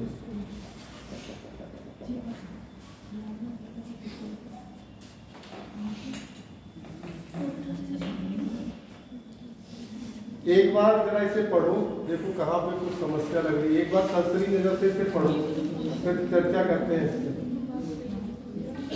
मन में पढ़ना है, मन में।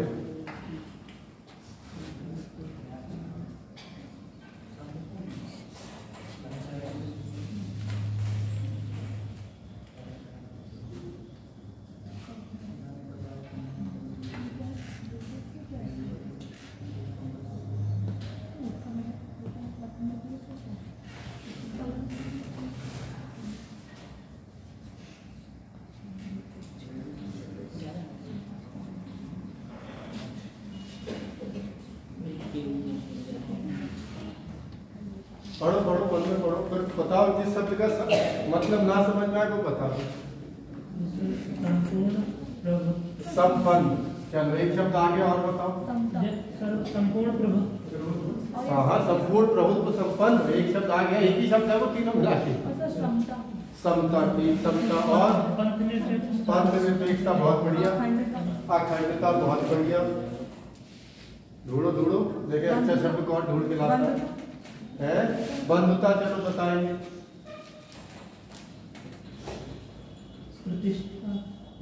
प्रतिष्ठा, चलो ठीक। एतद अंगीकृत अधिनियमित और आत्मर्पित तीनों ही होंगे। अखंडता, सही शब्द अभी तक नहीं निकला जो तुम्हें है। अभिव्यक्ति भी नहीं सही है, सब अच्छे, लेकिन भाई तो चारों को नहीं आ रहा। प्रतिष्ठा, पूरी प्रस्ताव नहीं बोल तो कोई। चलो अच्छा, एक मैं प्रश्न आपसे पूछता हूँ, फिर वहां से शुरुआत करेंगे। आप भारत देश में रह रहे हो, आप भारत में सबसे ऊपर किसे मानते हो? जो भी मन में हो, प्रधानमंत्री, राष्ट्रपति, मोदी को जाए, जो भी हमारे दिमाग में है। प्रधानमंत्री, और कोई राष्ट्रपति, और कोई। पहला जो शब्द है वो किसी ने नहीं पढ़ा, वो सब कुछ वही बता। पहला शब्द क्या है? हम भारत के लोग। हाँ, सबसे पहला शब्द है हम भारत के लोग, यानी कि जनता। ठीक है, हम कह रहे ये नहीं भी होता, सबसे ऊपर ये है। इसके नीचे आता है बेटा संविधान। तो अगर ये शब्द नहीं है भारत के लोग, तो भारत में सर्वोच्चता किसकी है? संविधान। अब कहोगे सर संविधान तो एक किताब है, किताबी तो है, तो संविधान का रक्षक बनाए गए हैं। संविधान की रक्षक है न्यायपालिका। कहीं पर भी आप उल्लंघन करोगे तुरंत कौन आ जाएगी? न्यायपालिका में भी कौन कौन? केवल दो ही आएंगे, सुप्रीम कोर्ट और हाई कोर्ट। तो डिस्ट्रिक्ट कोर्ट नहीं आएगा, याद रहेगा। तो भारत में अगर पूछे प्रश्न भारत में सर्वोच्चता किसकी है, तो भारत में सर्वोच्चता बताओगे संविधान की। इसका भी एक उदाहरण भी बताऊंगा आपको, बहुत अच्छा। संविधान। वही अगर पूछ ले ब्रिटेन में सर्वोच्चता किसकी है, तो ब्रिटेन में सर्वोच्चता है संसद, यानी यहाँ जो कानून संसद बना दिया वो सर्वोपरि। लेकिन हमारे यहाँ संविधान के नीचे क्या आती है? संसद, और संसद के नीचे क्या आता है? लोकसभा, और लोकसभा के साथ दूसरा, और तीसरा अभिन्न अंग कल बताया था। अब जो लोग राष्ट्रपति कह रहे हैं वो देखो कहाँ लिखा जाता है, और जो लोग प्रधानमंत्री कह रहे हैं, प्रधानमंत्री कहाँ का होता है? लोकसभा, राज्यसभा, दोनों में से कहीं का भी हो सकता है।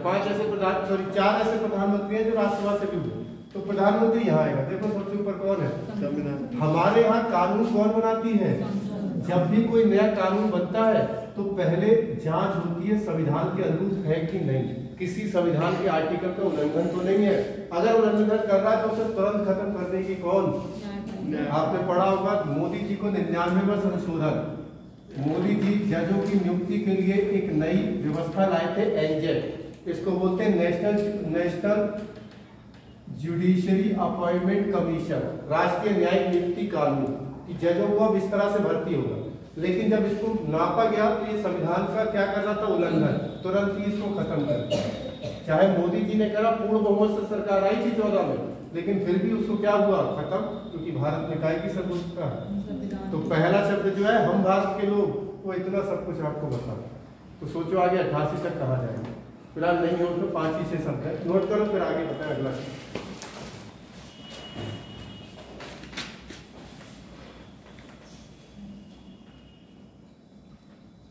अब कोई पूछेगा तो आप बता दो कि सबसे ऊपर कौन है। अभी देखा न्यायपालिका में क्या बदलाव हुआ है? न्यायपालिका में कुछ बदलाव हुआ है? हाँ, वो जो न्याय वाली मूर्ति थी, काली पट्टी हट गई, हाथ में किताब आ गई, संविधान।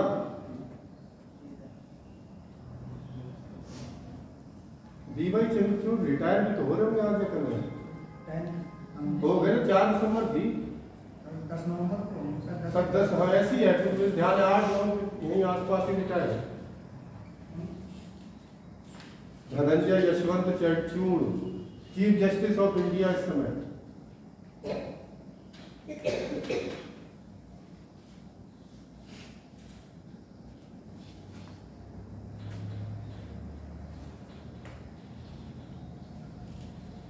तो सर्वे सर्वा हमारे संविधान।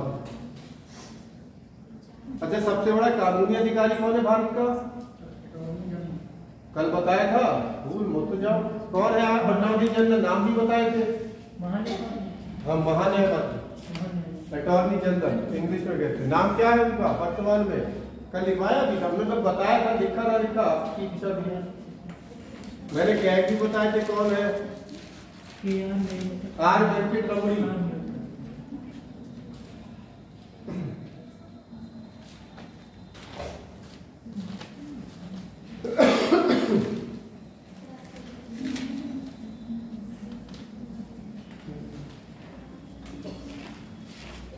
अभी छोटे छोटे फैक्ट वाले टॉपिक आपके हमने रोक लिए हैं, जैसे कि समितियां, ठीक है, चाहो तो इसके बाद अनुसूचियां पढ़ा देंगे, वो अच्छी है। समितियां है, भाग है, वो एक चीज में लिखने वाले ज्यादा है, तो पहले समझने वाले कर लो, लिखने वाला समय तो जो होगा वो होगा, ठीक है। समझ गए? पहला शब्द क्लियर। अगला शब्द बताओ क्या है? अगला शब्द क्या है? संपूर्ण प्रभुत्व संपन्न। क्या होता है मतलब? संपूर्ण प्रभुत्व संपन्न। सुनो, जब आप अभी आप लोग किस पे डिपेंड हो? घर वालों पे। जब आपकी नौकरी लग जाएगी तो आप क्या हो जाओगे? संपन्न हो जाओगे, प्रभुत्व संपन्न। या हमें किसी पे डिपेंडेंसी नहीं। तो संपूर्ण प्रभुत्व संपन्न का मतलब होता है जब कोई देश अपने निर्णय लेने में स्वतंत्र, चाहे कहां के हो, चाहे आंतरिक यानी देश के अंदर के मामले हो, चाहे देश के बाहर के मामले। जैसे देखो, जब हम पे अंग्रेज राज कर रहे थे तब हम अपने फैसले खुद ले पाते थे? नहीं। लेकिन अब क्या अपने फैसले ले पाते हैं? देखो, मोदी जी ने आंतरिक नोटबंदी करी, किसी से पूछी? कर दिया, क्योंकि हम लोग क्या है इस समय विदेश जाके कोई करार करते पूछते हैं, क्यों? क्योंकि हम लोग अब क्या है, जब आपकी भी नौकरी लग जाएगी, आपके भी परिवार बढ़ेगा, तो आप भी अपने निर्णय खुद लोगे, तो उस समय भी आप क्या कहलाओगे? ठीक है।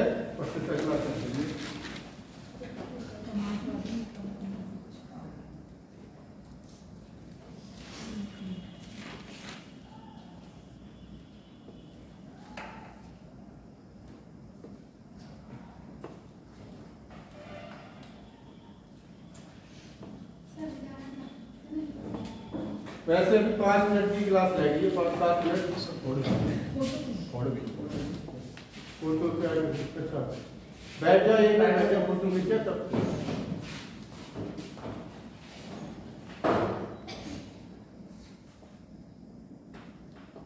कहीं दूर से आते हो?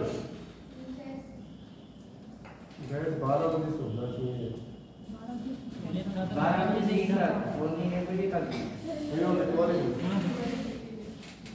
वो आज लेट हो गया ना, कल भी लेट हो गया था, आज तो आई कार्ड के चक्कर बंदा तब तक मैं छूट चुका हूँ। दिन छोटे होते हैं, कभी दूर वालों को दिक्कत होगी। तो आज आए तो थे, जब लोग आया करें, हमसे कहने से कोई फायदा नहीं मिलेगा। आप उनसे कहो, कोऑर्डिनेटर से कहो जो आए थे वो बच्चे बहुत आते हैं, उन लोगों ने गलत करता कि 1 बजे करवा पाए, मैं तो 2 बजे रख लेके हम लोगों ने कहा कि 1 बजे रखवाई। 2 बजे नहीं, अब थोड़ा अंधेरा कोहरा होने लगे तब आप लोग कह देना कि भैया ऐसी ऐसी समस्या है बच्चे के लिए। अगला शब्द लिखिए, कौन सा है? समाजवादी। देखिए मैं बोलता हूँ समाजवादी। समाजवादी अगला शब्द। जब उत्पादन के मुख्य साधनों पर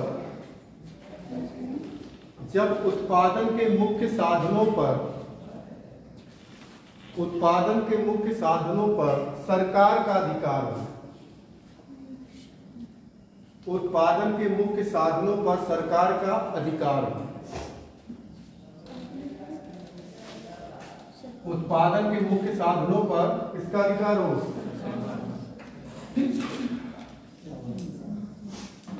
ठीक है, देखो जो खाने पीने की मेन चीजें हैं, अगर इन पे प्राइवेट लोगों का अधिकार हो जाए तो इतने इतने अमीर पड़े सब स्टोर कर लेंगे। जैसे मान लो अरहर की दाल है, अब अगर स्टोर कर सकते हैं तो एक व्यक्ति कोई अमीर है उसने सारी अरहर की दाल स्टोर कर दी, मार्केट से अरहर की दाल लाए, अब वो थोड़ी थोड़ी निकालेगा तो जाहिर सी बात है महंगी बिकेगी, तो ऐसे तो दिक्कत हो जाएगी लोगों को। इसीलिए उन्होंने कहा कि जो भी हमारी मेन चीज है उन पर अथॉरिटी किसकी होगी? गवर्नमेंट, और किसी की। अगला शब्द डालिए पंथ निरपेक्षता। ये शब्द आप लोग मुझे बता दो। इसको धर्म निरपेक्षता भी बोलते हैं, पंथ निरपेक्षता बोलते हैं, धर्म निरपेक्षता बोलते हैं, एक ही बात है। क्या है? हाँ, हमारे देखो हमारे देश का कोई अपना धर्म नहीं। देखो हमारे देश का कोई अपना धर्म नहीं है।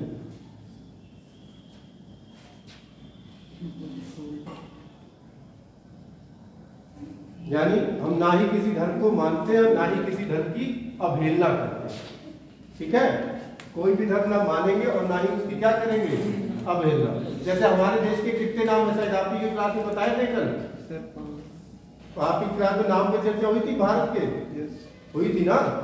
कितने बताए थे? जैसे जम्मूदीन, आर्यव्रत, भारत, इंडिया, हिंदुस्तान। लेकिन ये भूगोल के अनुसार है।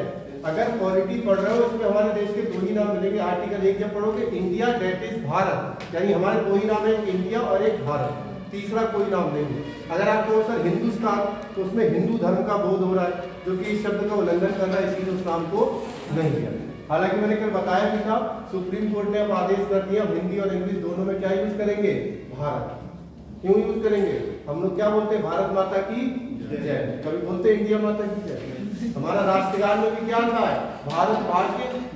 इसी वजह से उन्होंने इंडिया शब्द को प्राथमिकता नहीं। इंडिया इंडस की वजह से कहते हैं, और इंडस भी हमारे पास इतनी रही नहीं, सब पाकिस्तान होकर कहां चली गई? अरब था। ठीक है, चलिए अगला शब्द बताइए।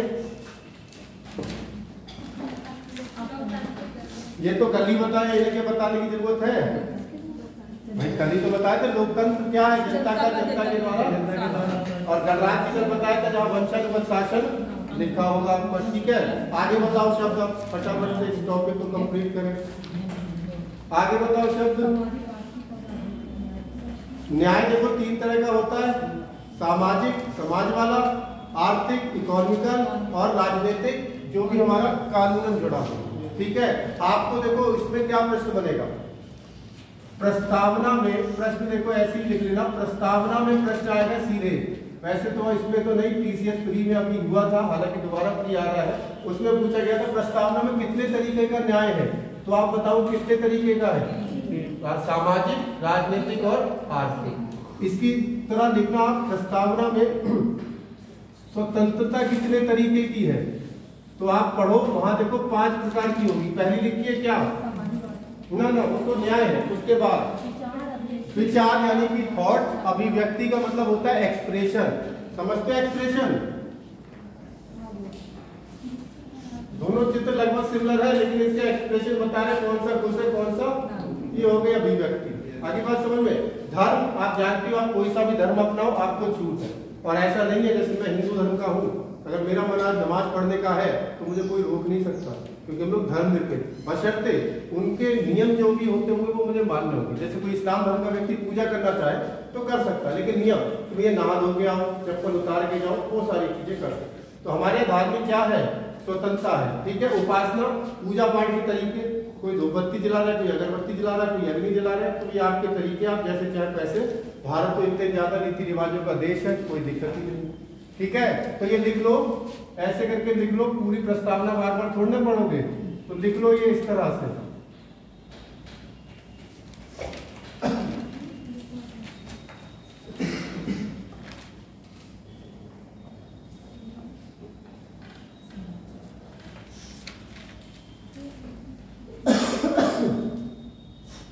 जो समता पूछ रहे थे, समता का मतलब ही समानता होता है, आगे समझ में। दो समानताएं हैं, कौन कौन सी? प्रतिष्ठा की और एक अवसर की।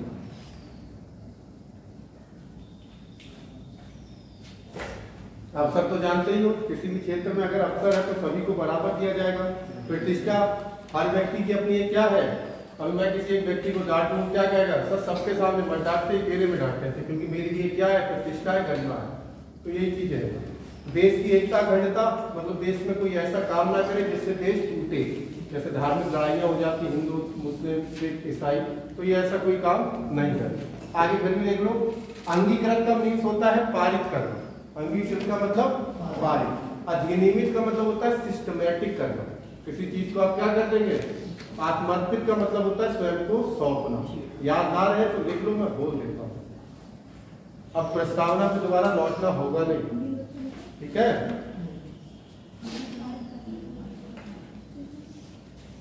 यहाँ पे देखेंगे लास्ट में एक क्लास ऐसा रखेंगे रिवीजन के तौर पे, जब सिलेबस हो जाता अगर मिल गया तो।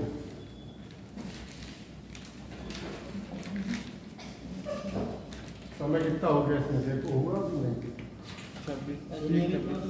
26 हो जाएगा, बस एक टॉपिक छोटा सा होता है, इसी में हो जाएगा। अधिनियमित का अधिनियमित का मतलब हिंदी में सिस्टमैटिक को क्या कहेंगे? व्यवस्थित। व्यवस्थित, व्यवस्थित, बिल्कुल सही, व्यवस्थित। अंगीकृत का मीन्स होता है पारित। ये लिख लिए दोनों। समता का मतलब समानता। और आपके मन में शब्द हो बताओ। अंगीकृत का मीन्स पारित, अधिनियमित का मीन्स व्यवस्थित, और आत्मर्पित का मीन्स स्वयं को सौंपते हैं। अच्छा, ये किसी ने नहीं पूछा, वो बीच वाला मिति मार्ग सीख सूत्र सप्तमी। इधर एक शब्द इसमें। अरे देखो, अच्छा हमारे देश ने कौन सा कैलेंडर अपनाया है? सोच लो, मैं लिख दूंगा वो सही नहीं होती हर चीज। पहले हमने कौन सा अपना रखा था? इतिहास में पढ़ोगे राजा विक्रमादित्य के बारे में, तो जब वो बैठे थे उन्होंने विक्रम संवत चलाई, जो भी चल रही है उसमें 57 जोड़ दो आ जाएगी। और ऐसे है शक संवत, ठीक है? शक संवत एक राजा हुए कनिष्क, कुषाण वंश के एक राजा थे कनिष्क, पढ़ोगे आप तो वहां उन्होंने क्या चलवाई? पहले हमने ये अपनाई कि वर्तमान में आपसे पूछे कि भारत का कौन सा कैलेंडर है और कब, तो डेट भूल जाओ तो आजादी के 10 साल बाद, यानी आजादी के 10 साल कितने हो गए? वैसे 1957 याद रखना मुश्किल होगा, ऐसे दिमाग में बैठा हो आजादी के 10 साल। सनों को ऐसे ही कैलकुलेट करके याद रखा, तो मुझे क्यों याद रहती है? मैंने ऐसे ही कुछ ना कुछ बना रखा होगा हर चीज, ठीक है? तो प्रस्तावना कंप्लीट हुई। अब इसके बाद ये बताओ, अनुसूचियां कर ले पहले या भाग शुरू करें? अनुसूचियां भी कोई ज्यादा नहीं, 15 मिनट का टॉपिक है, लेकिन आपको पढ़ने के लिए अच्छा रहेगा। तो डाल दीजिए हेडिंग अनुसूचियां। शुरू भले कल से करें, हेडिंग मिल जाएगी, कल से क्या शुरू करना है।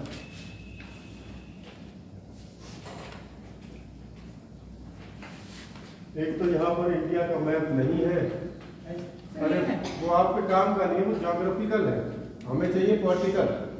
अब इसमें हम अगर चर्चा करें, मैं तो बता दूंगा कि हाँ भैया ये वाला क्षेत्र पहुंच गया, कर्नाटक पहुंच गया, बेंगलोर पहुंच गया, लेकिन अगर जिसको नहीं है नॉलेज तो वो थोड़ी दिक्कत होगी। आप लोग छोटे छोटे 2 मैप जरूर खरीद लो, मेरे नहीं हर सब्जेक्ट में काम है। राजनीतिक के छोटे आते 5 रुपए का आता होगा, एक भारत का और एक विश्व का। और देखो आपका एसएससी में एक टॉपिक छोटा सा और पूछा जाता है, विश्व के देश एवं उसकी राजधानियां। अब लगभग 200 देश है, आप सोचो कि एक बार में रट लो राम राम राम, तो नहीं हो सकता। अगर जो चीज पेपर में रटोगे राम राम राम, वो वहां होगी गया मरा मरा मरा होती है।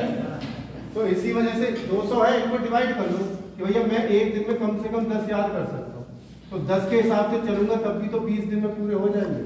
अरे और दिमाग कमजोर है तो मैं 5 कर सकता हूँ, तो 5 के हिसाब से चलोगे तो कितने दिन में पूरे हो जाएंगे? 4 दिन, ठीक है? तो ऐसे बनाओ, कोई 5 देश पकड़ लिए, उनकी कैपिटल उसी दिन देखी, उन्हीं को कहाँ पे है, इस तरह से ऐसे भारत के पहले भारत की राजधानी है, जिसको ये नहीं याद है वो भारत की याद करे। ठीक है, तो इससे आपको फायदा मिलेगा। और अगर आपको भारत का नक्शा याद होगा ना तो बहुत चीजें अपने आप ही याद हो जाएंगी। जैसे यहाँ से चलेंगे, यहाँ गुजरात है तो ऐसे हम भाषाएं पढ़ाएंगे, गुजराती। महाराष्ट्र है, मराठी। कर्नाटक है, कन्नड़। केरल है, मलयालम। तमिलनाडु नाम नहीं छोड़ रहा, तमिल के साथ हमेशा जुड़ी होगी तेलुगु। उड़ीसा में उड़िया, बंगाल में बंगाली। तो ऐसे तभी याद होगी जब आपको मैप पता हो। ठीक है, तो इतना काम कर देना। बाकी चलिए रखते हैं, आज क्लास यहीं रखते हैं। रोज हमारी क्लास आधे घंटे लेट हो रही है, वरना आप भी फ्री जल्दी हो जाओ, कल से जल्दी शुरू करें।